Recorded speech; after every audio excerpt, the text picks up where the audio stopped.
First quarter, Cam Newton over the top. That's easy. I mean, look at that. How do you stop that when he's that size? Patriots up 7-0. Second quarter now, Chargers punting. Gunnar Olszewski, looks like trouble. Made a few guys miss. 70-yard return for the touchdown. Putting on the move. Believe it or not, that's New England's first punt return touchdown since 2014. It's 14-0. Speaking of special teams, Michael Badgley out for the field goal. Blocked by Cody Davis. Devin McCourty picks it up. He scores. So the Patriots with 2 special teams touchdowns in this game, and they don't roll. They blow out the Chargers at home, 45-0. So what's that AFC playoff picture looking like? Well, of course, you got the Steelers there, undefeated, 11-0. Chiefs 10-1 right behind them. Bills, Titans, respectively, leading their divisions. But the Browns, wild card, Dolphins, Colts, all in a position to reach the playoffs. As far as the Chargers are concerned, head coach Anthony Lynn, he was in his feelings. Well, let me just start out by saying that was one of the worst football games I've ever been a part of in my 30 years in the National Football League as a player and a coach. It's not acceptable, and it's not indicative of the men in the locker room. I watched closely. Not one guy on that field quit. This team will regroup. They will battle, and we will bounce back. And we will make sure, I would personally make sure that would never happen again, because that was unacceptable and embarrassing. All right, so frustration there for Anthony Lynn, but the Chargers once again are going to miss the playoffs. And let's talk big picture here, because this season started in a way it wasn't supposed to, because Justin Herbert wasn't supposed to be the starting quarterback. Tyrod Taylor gets a freak shot in his ribs before a game, and all of a sudden Herbert finds out 30 seconds before the game he's got to go out there. And now you see how the whole season's kind of playing out. But for the future of this franchise right now, Tim, how do you see it? Well, listen, this is an embarrassing loss. It's hard to get over these things. And sometimes, losses like that can bring on change that you maybe weren't expecting. I would just say this. Your description of how it all started for Herbert, look, that's hard. And when we expected young quarterbacks to struggle, and I think there have been a lot of surprising moments in a very good way for Justin Herbert this year. Today wasn't one of them. That's going to happen. And I think that there's got to be some patience, for a guy like that in situations like they were in today. There will be better days. And I think ultimately, when this, you kind of look back at the experience of this, there'll be more good than bad for Herbert. And so the future in that way is bright. But, outside of that, in terms of who's coaching going forward and all that stuff, look, it's a weird year, but you're still being judged on it, and that's a challenge. And what was on the field today wasn't good. Yeah, Herbert's supposed to be the quarterback of the future for this team. It just started a little earlier. Now they're going through some of those growing pains as a result. All right, before we get you guys out of here, real quickly, Rob, let me get your takeaway here from Week 13 and what you saw. It's December football. I love December football. This is playoff football. We're watching all these matchups, and as we continue through this month, there's going to be huge playoff implications on teams that win and lose and divisions. So for me, I always love football after Thanksgiving. And once you hit December, it's all about how well can you play in this last month, the fourth quarter of the season, to put yourself in a position to get into the tournament. And once you're in the tournament, you never know.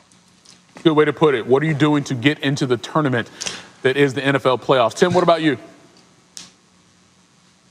Hey, listen, I think we just need to give the Browns a little more love. You said first winning season since 2002. Is that what you said, Michael? Listen, they're a for-real team because they can play defense. The quarterback is giving you a chance, and the play caller does a very good job. So I think Cleveland is for real, and today they showed it. Hey, they got 9 wins. That's third most in the AFC. So, give them the credit. They've earned it to this point. Rob, Tim, as always, appreciate it, guys. Talk to you next week. And Sarah Fuller was asked to plunge the Titans' sword of honor before the game. Of course, she's the Vanderbilt kicker. Vanderbilt right there in Nashville. Start of the second quarter, the Browns are up 10-0, and then Kendall Lamb, offensive tackle, in the end zone. Browns take a 17-0 lead, then Baker Mayfield looking for more, and this is how you do it. Donovan Peoples-Jones, 75 yards on the connection. Browns will be up 38-7 at halftime. Third quarter, Tannehill, A.J. Brown fumbles, but Michael Pruitt is there to scoot up and score, so the Titans actually trim the lead 28-21 after the two-point conversion. Late fourth quarter, 4th and 1. Baker fumbles, recovered by Kenny Vaccaro, and he's inside the 15, giving the Titans a very short field. Baker can't believe it. 33 seconds ago, Tannehill, Cameron Batson, touchdown. It's a 41-35 game. So here comes the onside kick, and Browns recover. Had a huge lead. They hang on. 41-35 the final. Diana Rossini, she's on SportsCenter. We just try to do whatever it takes to win. And whether that's passing the ball or running the ball, and I think we found a good balance today, and we've just been finding ways to do that, whatever it takes to win. Kevin Stefanski's ability to draw up this play, the plays today that were successful, what do you make of your head coach and his ability to call a game like he just did? Amazing. I mean, you put 38 points up in the first half. I mean, that's something that's probably something that doesn't happen a lot in Cleveland either, you know? Poor coaching, poor playing. You know, just couldn't get stops early. You know, weren't able to sustain any kind of drives. You know, that's just, you know, went for it. We didn't get it. You know, we held them to a field goal early, started moving the ball, didn't get it, and then, you know, just hung the defense out. You know, I mean, just didn't give them an opportunity, and they weren't coming up defensively. We weren't coming up with stops. Having been in the National Football League, playing and coaching, I've seen teams fight. I've seen coaches fight players. I've seen players fight players. I've seen offensive players fight defensive players. And guys really just pack up and go home and bitch and complain and look to point fingers. And my point is I never saw that. We lost. We didn't coach well enough. We didn't play well enough. All right, Tim Robb back here with us. And Tim, let's start with you in Cleveland. I mean, they were up 38-7, and that was a huge surprise when I saw that developing Sunday afternoon. What did you see from the Browns offense that enabled them to jump out to that huge lead? Well, listen, details matter, and Kevin Stefanski is there in Cleveland to help kind of fix how things were going for Baker Mayfield. And it hasn't been perfect, but they're coaching the details, and it's showing up in their passing game. Good example, his first touchdown pass to Jarvis Landry, who's at the top of the screen. Coming off the play action, look at the patience by Landry. You know, Baker's going to work to his right, which is going to move Kevin Byard. So there needs to be patience and the awareness of the timing by Jarvis Landry to allow that window to happen when Baker moves the safety with his eyes. Then, later in the game, it's hard play action. He's basically going to take about 11 steps off of this hard play action cell. And so they're going to do a double move off of this. So let's wind it back and look at the route combination with this hard play action.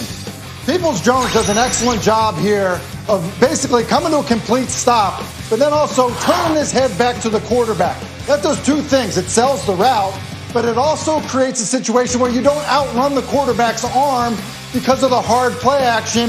It's really well done. They're little things that make a huge difference in terms of timing in the passing game. They're doing a good job of coaching it. They're doing it without, you know, their best wide receiver, but their passing game is benefiting because of it. And quite honestly, they look like a really good football team, especially with some of the other pieces they have, obviously running the football and how they play defense. Yeah, and here's the deal. I mean, this was a balanced attack early on to get to that 38-7 advantage, because it's one thing to score 38 points, Rob, but to only give up 7 to a Titans offense led by Derrick Henry. That, to me, was impressive. What did you see from the Browns defense?